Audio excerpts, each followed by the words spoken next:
You're listening to BioTalk with Rich Bendis, the only podcast focused on the biohealth capital region. Each episode, we'll talk to leaders in the industry to break down the biggest topics happening today in biohealth. Hi, this is Rich Bendis, your host for BioTalk.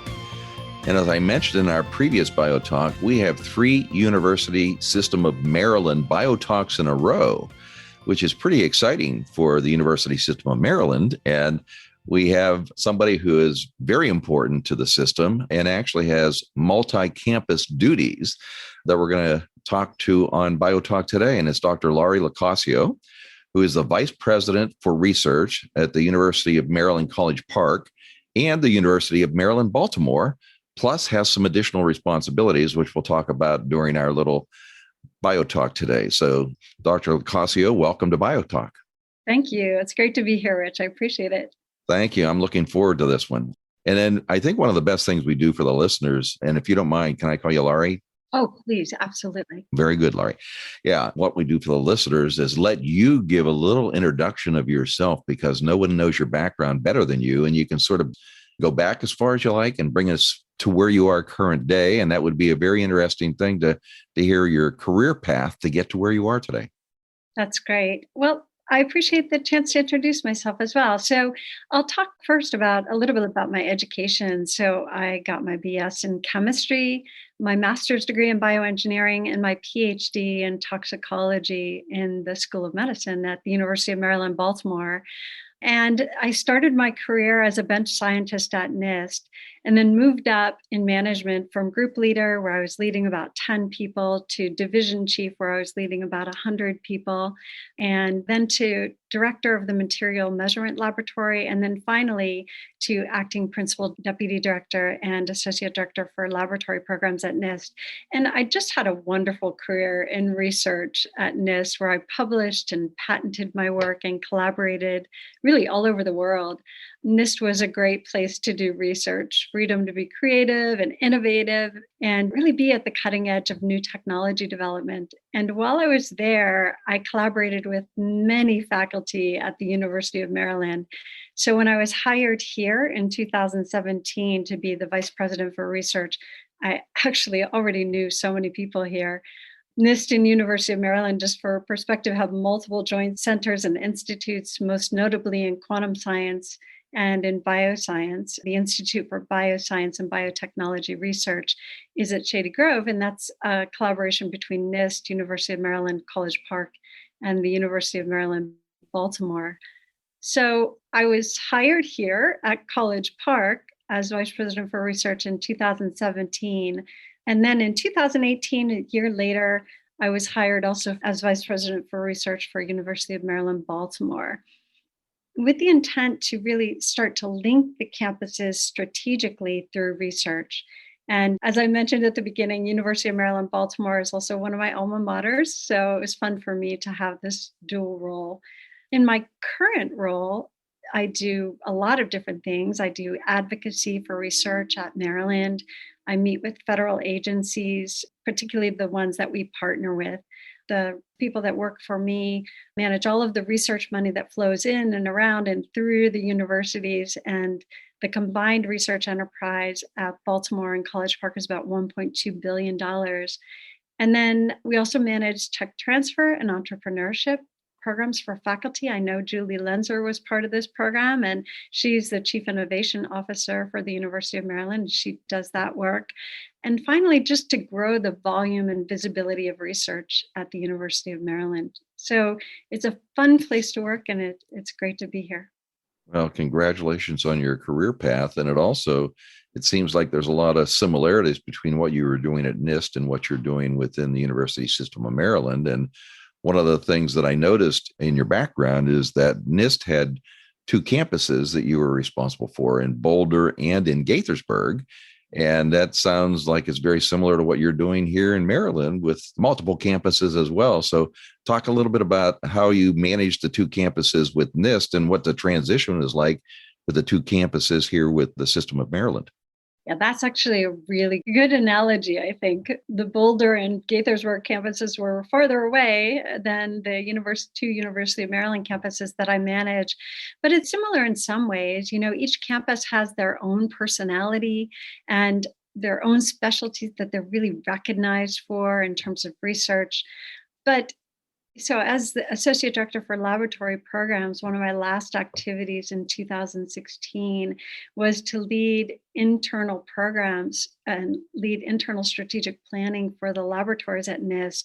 And we ended up developing strategic research priorities that included quantum and AI and bioscience. And that really bridged the two campuses.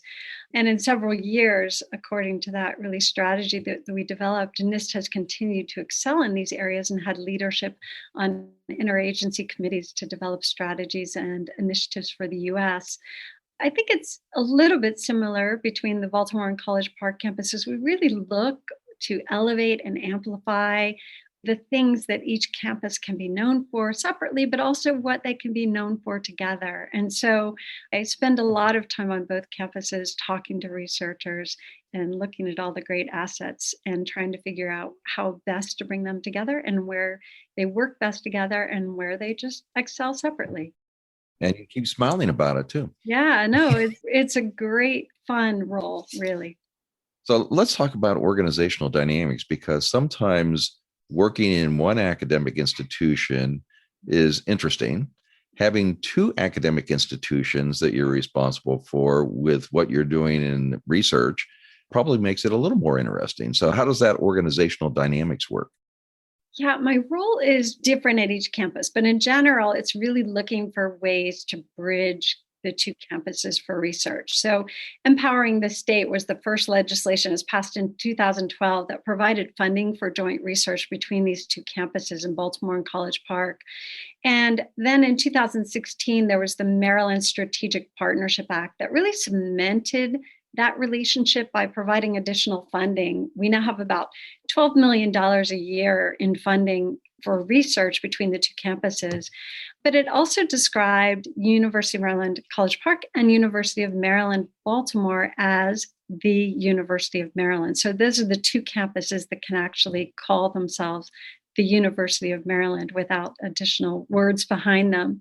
These two campuses, the funding that bridges these two campuses, the Empower funding, is managed by a 4-person steering committee, and I'm one of those members. And we're very, very deliberate about the fact that if you get funding, you genuinely have to be a partner to another colleague at the other campus. And we manage it very closely. And as a result, we've funded some really wonderful programs, including the Institute for Bioscience and Biotechnology Research at Shady Grove, the Fischel Institute for Biomedical Devices, the Maryland Blended Reality Center, which is augmented and virtual reality that's used particularly in the shock trauma unit in Baltimore for the purposes of training and learning how to do certain procedures, and also the Safe Center for Human Trafficking Survivors. And so there's many other programs that we fund, but those are just examples of some of them.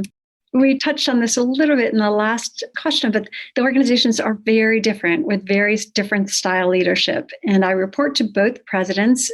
I admire them both greatly. And I know both presidents really respect each other as well. Between the two campuses, building that kind of relationship really takes building trust and integrating programs very purposefully and carefully, and of course, very respectfully. And we've been doing that over the last 9 years. And all of that has led to just a closer relationship between the two campuses that operate very differently. They should operate differently, as a matter of fact, because College Park has 40,000 undergraduate and graduate research or graduate students, in arts and humanities and education and social science and engineering and other disciplines. The Baltimore campus is primarily professional students in medicine, dentistry, nursing, law, and others. So the two campuses have very different personalities. Their programs are very different, but they really complement each other and they don't compete with each other in so many ways. They just really complement each other. So that's been nice and people understand that. And so bridging these two campuses has been fun. I think the bridge offers some other benefits, and that's basically you have the ability to leverage some of your assets and your team members between the two institutions for collaboration, whereas generally they might be going down the same paths in the same scientific area and never talk to one another. And the 5 areas that you talked about, which I'm sure there's more for where you have joint collaborations between the two institutions, ensures that you don't have duplicity and that you're getting a greater return on your resources that you're working with. Absolutely. And that matters so much. It can matter. For instance, one organization might have certain resources or certain specialties that they can bring to the table, and the other organization just has other resources they can bring to the table. And so together, you really leverage each other's power and become even greater than the sum of the parts. And I think it's really critical in this case. And I think one of the other benefits, you mentioned the $1.2 billion, which is pretty significant. I would imagine that's had an impact on the rankings and the way they look and rank research-based institutions around the United States. Yeah. We were really excited that the National Science Foundation acknowledged us as one research enterprise last year. And I think it's really important for the state and the region because it brings us together under one research umbrella and amplifies the message that we are powerhouse research university. So together, exactly, we're a $1.2 billion public research institution of higher education. And together, that research is genuinely made better through collaboration. And together, we ranked number 14 overall in the country. Wow. Through the National Science Foundation Higher Education Research and Development Survey, which is sort of this definitive survey that ranks all research universities across the country. About 650 universities are ranked. So being number 14, we're up there with Harvard, Stanford, Duke, we're in nice company. And we are number 8 among all public research institutions in the country. And, I like to say that this small state of Maryland should be really proud of its public and private research powerhouses. It's pretty excellent. Well, there's no question to be in the top 10 of anything in the academic research category is pretty impressive. So, and I'm sure you're not satisfied with 1.2 billion. You'd like to see that grow, right? Absolutely. And the presidents on both campuses agree with that. I would imagine all the time. It's part of your performance indicators, I would imagine. Yeah. So let's talk a little bit about what's happened over the last year. And you talked about, a lot of this collaboration over the last year, but more importantly, the COVID-19 pandemic has hit everybody, and it's hit academic institutions, hospitals, and basically the education and research-based institutions a little bit harder. So what has the COVID-19 pandemic impact been on the University System of Maryland, especially in the roles and responsibilities you have? Yeah, so back in April, we really orchestrated a very complex shutdown of the on-campus activities across the University of Maryland campuses, the University of Maryland, Baltimore, and the University of Maryland, College Park. And about a month later, we started to form groups to talk about restarting that on-campus research. From March to June, most of our on-campus research was closed down, but we continued to do clinical research and allowed exemptions for work with COVID-19. And that was pretty much true across the United States, but definitely true on these 2 campuses as well. So we started discussing how could we restart on-campus research safely. And in June, research was the first to come back to both campuses. And we started with about 25% occupancy in the labs. Now, at that time, that was really just on-campus research that was laboratory and studio-based research, for example. But we delayed this restart of human subjects research other than COVID-related research, just because we really needed time to figure out how to safely deal with any type of human subjects or the public in general in our research. In August, we came back 50% capacity on campus, and in April this year, we're finally back to 75%. Now we are ready to get back to normal. I know the region is ready to get back to normal, and hopefully by summer, we'll be able to go back to full capacity. But the great news is that even while things were shut down on campus for on-campus research, the faculty spent a lot of time writing proposals and writing patent applications, and it was still a very productive time. And another piece of great news is that once people came back, we kept everyone safe, and there was no evidence of community transmission in the research laboratory. So the researchers came back and were extraordinarily conscientious and compliant and kept themselves and everybody around them safe in the research laboratory so we could get back to work. Well, I think everybody's ready to get back 100%. So hopefully the fall is going to be different than the spring semester for sure. But I think that another thing that you just published recently was during the pandemic, it also gave you time to do analysis of what are the assets within the University System of Maryland that related to what could be done to address pandemics or research around that area or the current COVID-19 pandemic that we have today. And I think you've just published a report related to the assets within the University System of Maryland around that. And Laurie, could you summarize that for us? Yeah, I'll spend some time talking about first maybe medical and clinical research. So this is really going to be, I'll talk about both the Baltimore and the College Park campuses combined, but we have research in the development and testing of therapies, new therapies related to COVID-19, from stem cells to antibody-based biotherapeutics to new antivirals. And we also had very well publicized early vaccine clinical trials for Moderna and Pfizer up at the University of Maryland Medical School in Baltimore, as well as early versions of the Nova vaccine in mice that were tested at the School of Medicine. And now, of course, there's well-publicized, again, pediatric clinical trials for the Moderna vaccine, ages 12 to 15, I believe. Now, I don't want to underplay this work at all. The School of Medicine has really been central to the response for COVID-19 in the country, with participation in NIH Clinical Research Network, Operation Warp Speed, of course, the federal government's plan to produce and manufacture vaccines. And so that whole research enterprise has been entirely and clearly visible and central in this COVID response. But also some visible research at the College Park campus has looked at COVID-19 transmission through viral shedding and exhaled breath. And that was used to inform public policy. In fact, the University of Maryland the research done there was used to inform the decision by the CDC to require the use of masks. So that was a really important step. Going back, it's hard to remember that we weren't using masks at one time, or that wasn't the recommendation, but University of Maryland was involved in that initial discussion that led to the decision by CDC to require us to use masks to prevent community transmission. But we're also doing a lot more than that. Our research spans some really important issues of health disparities and inequities, including determining the reasons why the Black community is disproportionately or has been disproportionately impacted by COVID-19.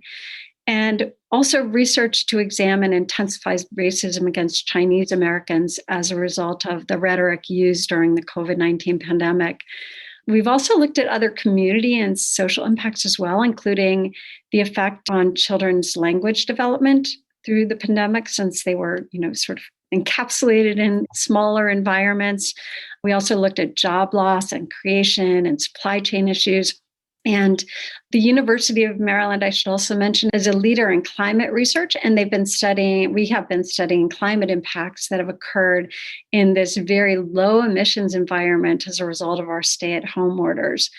In the area of data science, just touching on one more area, our universities early on developed a social distancing index, which is an online visualization tool to help states track compliance with mandatory quarantine policies by monitoring movement of people in traffic throughout the states. And then we also partnered with Facebook and Carnegie Mellon University to develop and design a new survey methodology for Facebook users to track the spread of COVID-19 worldwide. So if you're on Facebook, it actually came up recently on my Facebook feed, take this survey, and it might only say Carnegie Mellon, but there's also Carnegie Mellon is partnering with the University of Maryland. So go ahead and take that if you're comfortable doing that.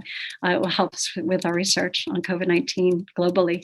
Right. Well, thanks for that summary. It's pretty impressive how involved the University of Maryland has been related to the COVID pandemic. But another thing that for recognition and something that's new within our region is that there's a formation of a global pandemic prevention and biodefense center, which is being led by Connected DMV. And I happen to be a co-lead with Stu Solomon on that project. And one of the first things they needed was a lead academic institution to be associated with the formation of this center. And there's an MOU that's been formed that the University System of Maryland would be the lead academic institution with the Global Pandemic Prevention and Biodefense Center. And you've been involved in that formation of that MOU. So talk a little bit about what you think about that new initiative and the partnership with the system. Yeah, we really appreciate the work that Connected DMV is doing to really connect the entire region in these new initiatives that have global impact. And of course, two initiatives are quantum innovation and pandemic prevention and preparedness. And both of those dovetail perfectly, I would say, with assets and initiatives at the University of Maryland. And just to talk about what's happened at the University of Maryland recently with regard to pandemic prevention and preparedness, I want to talk a little bit about our history this past year, what we have been doing to organize our thinking, and then what led to what I think is perfect partnership between Connected DMV and the University of Maryland around this particular topic of pandemic preparedness. But in April 2020, the University System of Maryland launched under Chancellor Perman a COVID-19 task force for research and innovation. And I chair that. I'm fortunate to chair it with Tom Sadowski at USM. And for about 6 months, we developed ideas for launching a new initiative at the University of Maryland campuses focused on the work we've been doing around the pandemic. And I just talked about a lot of that. And we knew we had a lot of assets in that area. And we were trying to figure out the best way to amplify and leverage it and grow and even make impact in future pandemics, not just the current pandemic.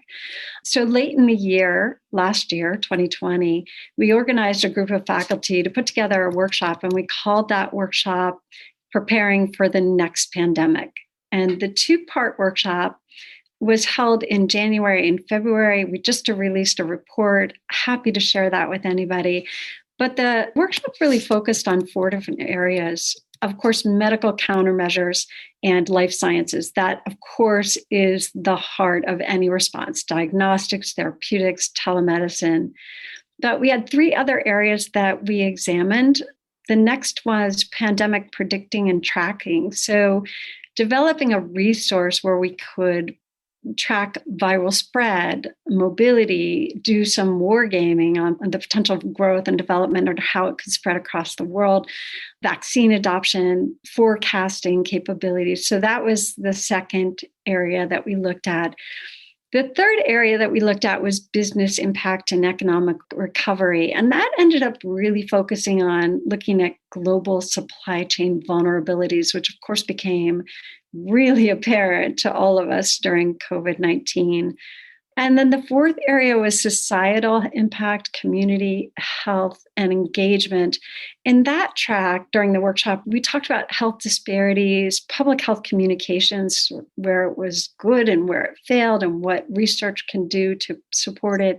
We also talked about mental health and, of course, the issues with education during the pandemic. So, like I said, we developed a report out of that and started talking to you and the Connected DMV about trying to link together these 2 initiatives, the one at the University of Maryland and the one with Connected DMV.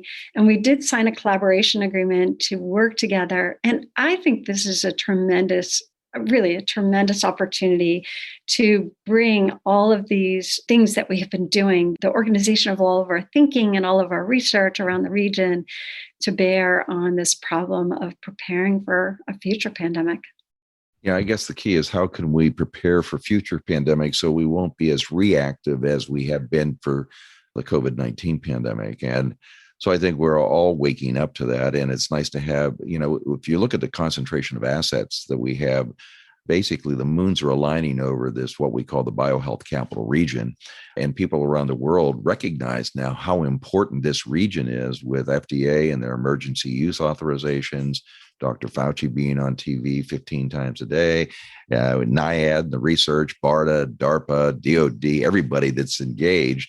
And they're all these resources that are in our backyard, in addition to the University System of Maryland. So I think there's no better place to have a global pandemic prevention center than right here in the biohealth capital region, Laurie. Yeah, I agree. And these incredible companies who also have been just at the heart of Operation Warp Speed as well. Yeah, really tremendous. 40% of the Operation Warp Speed money landed in Montgomery County, Maryland. It's hard to believe that out of $16 billion. So, but in addition to the MOU or the collaboration agreement with Connected DMV, you have another one. And that other one is related to the Quantum Innovation Center, which we believe we also can be a leader in the United States and the world in this region in. And a lot of that is due to the University System of Maryland's assets around quantum computing. So please, first of all, let's define quantum computing for the listeners, and then talk a little bit about some of the recent successes and assets you have in quantum computing at the University of Maryland. Yeah, quantum computing is such an exciting topic right now. Quantum computing is really the next generation of computing that's predicted to outperform and really leapfrog current technologies, silicon-based technologies, to advance the speed of computing and computing capabilities. And the University of Maryland, it was more than 15 years ago, launched in collaboration with NIST, the Joint Quantum Institute, which is a premier institute and one of the most prominent research institutes in the world, performing research in quantum computing and other aspects of quantum information science and technology. And there are over 200 researchers currently at the University of Maryland performing research related to quantum.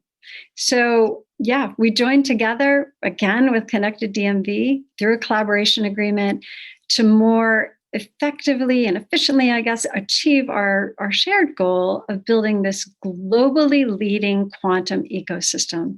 And this is the place to do it with the University of Maryland, in partnership with the University of Maryland, and many, many industries in the region and federal agencies. A lot of those are the ones that you just rolled off your tongue for other purposes as well. We have formed the Mid-Atlantic Quantum Alliance, which really unites everybody together under this one umbrella to think about quantum in the region and how strong we are with quantum capabilities in the region. And now this partnership with Connected DMV, I think is really just going to accelerate that. We do want to become the place for quantum computing in the country and really in the world, because the place that captures that is really going to be at the center of every discussion for the next 50 years. And the amazing thing is, versus biotechnology or life sciences, you don't have as many people that are competing to be the global center for quantum computing, because it takes so much from an equipment standpoint and a skills and experience standpoint to compete in that field. So while there isn't as much, there are some strong competitors, but I think we're showing very well. And one of the other things that's happening is you've got a neat tech transfer success for a new quantum company coming out of the University of Maryland, IonQ, which has gotten a lot of visibility and also shining a light on Maryland and the university based on what it plans to do. So you want to talk a little bit about IonQ, please? Yeah, I will. And, you talked a little bit, before I go there, you talked a little bit about, who's competing in this area. And I just want to say that I think it's ours to lose, right? Because we have been out ahead for so long that it's really ours to lose. And the reason why I put it that way is because so many regions now see the importance of this technology and are investing big time resources to try to either get in the game or accelerate their place in the game. So I think that's an important thing to state, that we're there. We just want to stay the leader. But yeah, IonQ, big story out at the University of Maryland. So the company was founded as a startup by University of Maryland professor Chris Monroe in 2016. It's now the first publicly traded company dedicated to quantum computing hardware and software. And it came out with a $2 billion valuation. I mean, just really exciting for the region. It can be really the centerpiece of the conversation around economic development because it should be an attractor, along with, I shouldn't say the only attractor, because all of the research we do was the original attractor for creation of this company and formed the basis of this company. But that kind of, incredible startup story, you don't hear very many of those. And it should just be a huge attractor for other companies to come to the region and for people to think about spinning out new companies out of the research done in this region. So, yeah, I think it's this incredible story we're really proud of. Yeah, and it's really one of the first quantum unicorns in the United States. And we don't get that many unicorns in the biohealth capital region. So it's nice to have the first quantum unicorn. So, but in addition to that, when I was talking to Julie just last week, she was also talking about a new quantum incubator, as well as a $25 million commitment to quantum, which is a new commitment. And maybe you can expound on those a little bit. Yeah. So Julie, I'm sure said a lot about this last week, but yeah, so we have realized that it's critically important at this particular juncture. As I said, right now, it's ours to lose, to start to think about how we can accelerate companies in this region, how we can help startups be successful, and how we can attract new companies here. And so Julie Lenzer has been talking about the establishment of the Quantum Startup Foundry.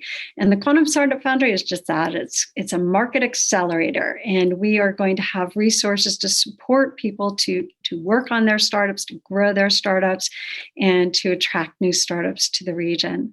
We're really excited about that. That Quantum Startup Foundry is going to be located in College Park, but we have a lot of people that we're talking to around the region, around the United States, and around the globe who are interested in seeing what we do here at the University of Maryland with respect to the Quantum Startup Foundry. We're really excited about that. And the president, in his inauguration week, announced the establishment of the Quantum Startup Foundry. But yeah, we have additional funding that we're investing in quantum research and development at the University of Maryland. One, of course, is the funding for the Quantum Startup Foundry, but we're also providing funding for faculty, new faculty hires. And the reason why I mentioned that is because it's really critical that, a lot of these startups have come out of faculty at the universities or people who have done research at other locations, other types of institutions. And so having these great faculty here and then enticing them to move out of the university with a startup, I think is really, something that's central to the way that we're planning to move forward. Hire great faculty, help them start a business, accelerate their business, and encourage them to stay in the region while they continue to go back to the laboratory and do new research that can lead to the next startup. So it's really that entire ecosystem that we're trying to build. And we're building it through faculty hires, through funding for startups, through an incubator. And together with the region, we hope to catalyze an incredible ecosystem for businesses around the area. All of it's exciting. And as you know, one of BioHealth Innovation's missions is to help early stage companies try to succeed. So anything we can do to support you in either the life science or biohealth area or the quantum side, we're here to help. So, but I think we've covered a lot in this initial podcast, and I don't think it'll be the last because there's a lot of exciting things happening at the University of Maryland. But what is there that you'd like to talk about that we haven't mentioned for the listeners? And we're talking to Dr. Laurie Locascio, who's the Vice President for Research at both the University of Maryland, College Park, and University of Maryland, Baltimore. But Laurie, you have an open mic for anything you'd like to close with.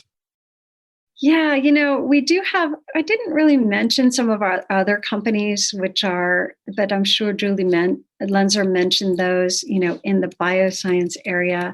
But there's a lot of exciting things that do come out of the universities, out of the university system, out of all of the research universities in the country. And it's such an important thing at this particular time to think about how we can bring people together, how we can bring together universities with other institutions, with federal agencies and with industry, and really use each other to leverage our capabilities and accelerate the work that we do. And I just think that a lot of the things going on right now in the state of Maryland and the DMV are all thinking about that particular question. How do we nucleate those kinds of relationships? And how do we cement those kinds of relationships so that together we can really accelerate our research and development for the region? Well, I think you're going to be one of the catalysts to help ensure that that happens, Laurie. So congratulations to what's been accomplished to date, and we look for much more to come in the future. And I guess we're going to close with Dr. Laurie Locascio, who is Vice President for Research, University of Maryland, College Park, University of Maryland, Baltimore. Thank you for appearing on BioTalk, and we want to catch up with you as all these new breaking major developments are going to happen within the system over the next year. Thank you so much for having me. I really enjoyed it. Thanks for listening to BioTalk with Rich Bendis.